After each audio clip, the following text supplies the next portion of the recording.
मित्रांनो नमस्कार, जय महाराष्ट्र। महायुतीसाठी अतिशय धक्कादायक बातमी। तर महाविकास आघाडीला रोज सुखद घटना घडताना दिसत आहेत। ज्या नेत्यांनी भारतीय जनता पक्षामध्ये प्रवेश केलेला होता अशा नेत्यांची आता तारांबळ उडालेली आहे। तर दुसरीकडे महाविकास आघाडीमध्ये पक्ष प्रवेश होताना दिसत आहेत।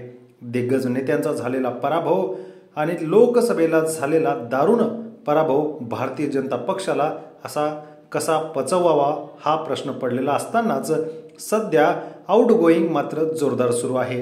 ज्या पद्धतीने लोकसभेचा निवडणुकीचा निकाल लागला, अनेकांनी भारतीय जनता पक्षाला अंगावर घ्यायला सुरुवात केलेली आहे।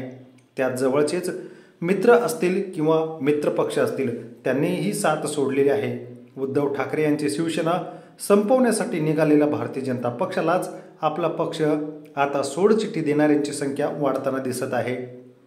तर दुसरीकडे अजित पवारांनाही या ठिकाणी मोजकेच तिकीट दिलं जाणार आहेत, त्यामुळे त्यांचीही कोंडी झालेली आहे।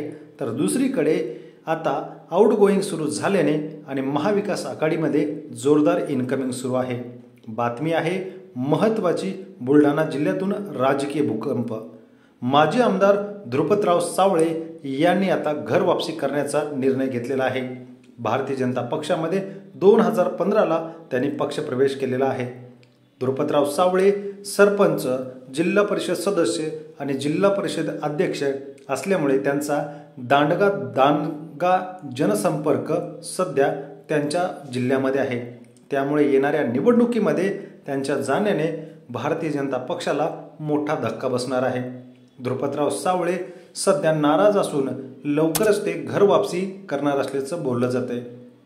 यामुळे विधानसभेच्या निवडणुकीच्या तोंडावरच बुलढाणा जिल्ह्यामधला हा भूकंप भारतीय जनता पक्षाला कसा पचवावा असा प्रश्न पडलेला आहे। या ठिकाणी भारतीय जनता पक्षाच्या विरोधामध्ये रवींद्र तुपकर आणि त्याचबरोबर ती बुलढाण्याचे खासदार प्रतापराव जाधव हे शिंदे गटाचे असल्यामुळे भारतीय जनता पक्ष या ठिकाणी कसा वाढणार असा प्रश्न विचारला जातोय। आपल्याला काय वाटतं, त्यांच्या जाण्याने भाजपला धक्का बसेल का? धन्यवाद।